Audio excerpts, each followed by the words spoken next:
Hello everyone, Martha here. I am here to do Halfway to Halloween 2025, which was started by and is hosted by Happy Haunts Library. And her link will be in the description, as well as the video that got it rolling.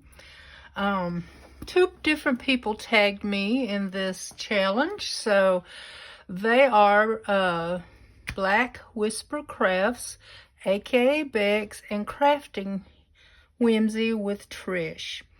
So I just been thinking about it. It's something I had to. It's not stuff that came off the top of my head. I really had to think about the answers to the 10 questions, and I typed them down so that I could remember everything, because you know, like I said, it just doesn't come to the forefront of the mind. So here we are. Oh, and before I start doing that, I'm going to tag Creating with Jovi and Just Journaling with Possum Patty.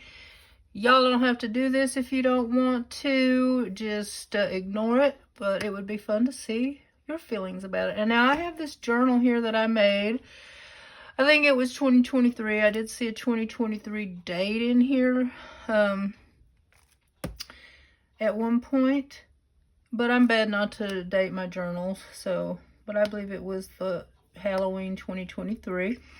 So I just thought I'd flip through it while I talk. It was a really fun journal to do, and I loved it. So the first question is, are you a fan of haunted houses? Well, I had to think about that. I kind of like them. I mean, when I go to one, I get like that little scary feeling in my tummy, if it's scary enough. Like, what's coming at me next? But it just depends on what mood I'm in or where I am. I mean, I probably wouldn't make a special trip to go see one. But if I'm already out and there's one, I might do it. Okay. I'm having to read these, y'all. Let's see. Now, number 2, the question was, what's your favorite ghost story or haunted lore? I don't know if y'all remember, like, back in the 60s and 70s, I think. It might be popular now. I have no idea. But people used to tell little ghost stories. I remember my mom and sister used to tell me little ghost stories to kind of scare me. And the one that I remember the most was the Golden Arm. And it was fun. I was like 7, 8 years old, and you get a little jump scare at the end. And I know there was another one or two. One was about something about the how many steps or something. But I just liked them because they were spoken out loud. And you got the benefit of all the drama and the jump scare and all that fun stuff. So I guess that would be my favorite.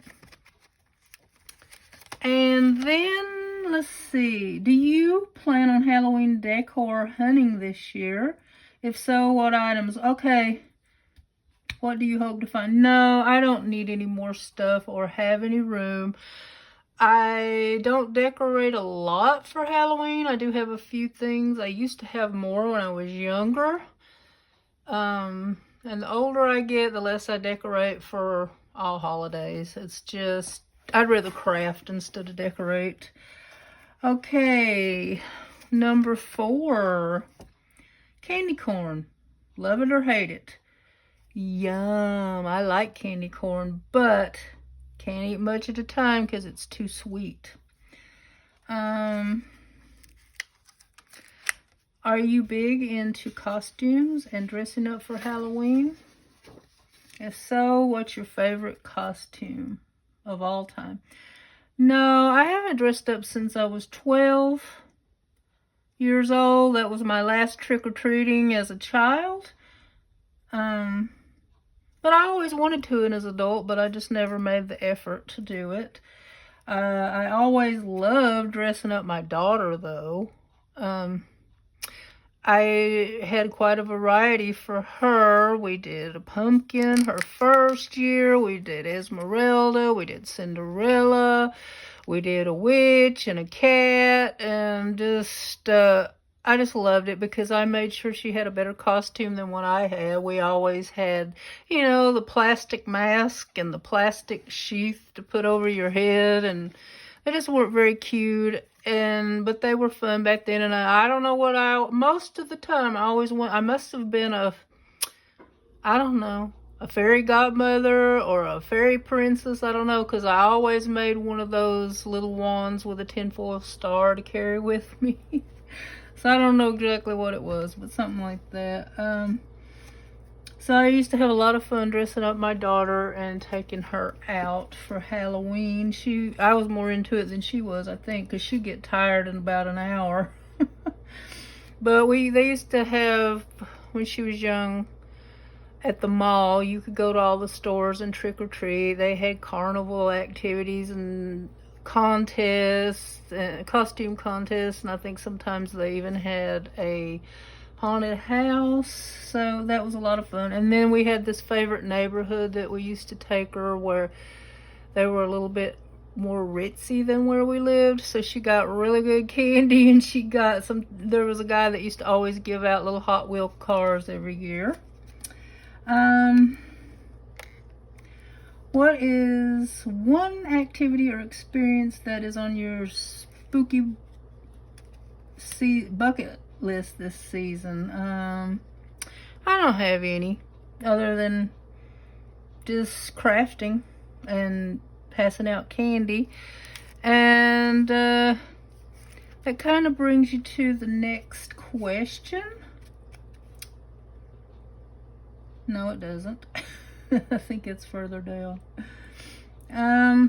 What book, series, or movie screams Halloween to you? Well, I guess I'm a traditionalist. The old ones like Frankenstein, Dracula, the werewolf. Used to love those old black and white scary movies with Vincent Price and Bela Lugosi and all that. But the more modern ones, some of them are more modern than others. Let me get my page turned here. The Sixth Sense. I loved that with Bruce Willis. That was a really fun movie, I thought. The Addams Family, all the series with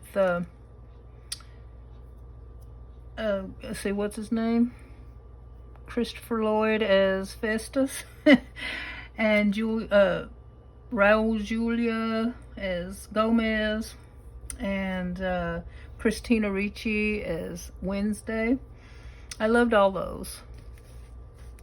And then I loved Casper. I loved that cartoon when I was a little kid, but I also loved the newer version with Christina Ricci as the star. There was a movie with Robert De Niro called Hide and Seek. That's more of a psychological thriller, but it's really kind of scary to me. And I liked it. That's the kind of movies I like. And then some more older ones that are not really Halloween, but they're kind of scary to think that it would happen. One of them was the Omega Man with Charleston Heston. Another one was Soylent Green with Charleston Heston as well.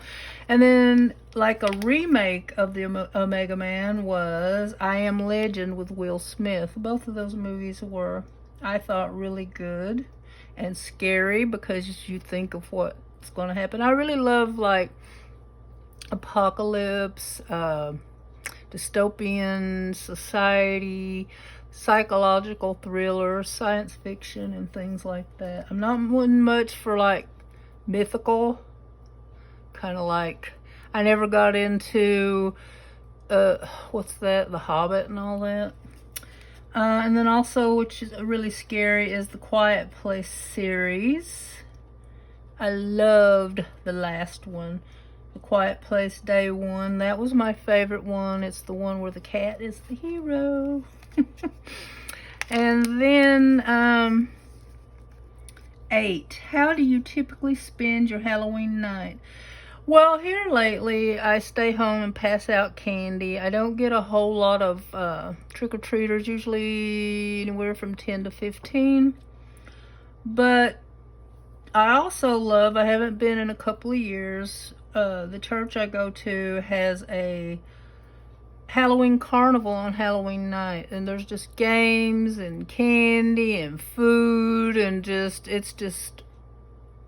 sometimes they used to have hay rides, and it was just decorated real pretty, and there was just, I mean, they had cotton candy, they had hot dogs, and just games all over the church. It was like it's not your typical church. It was kind of like, it used to be in its glory days.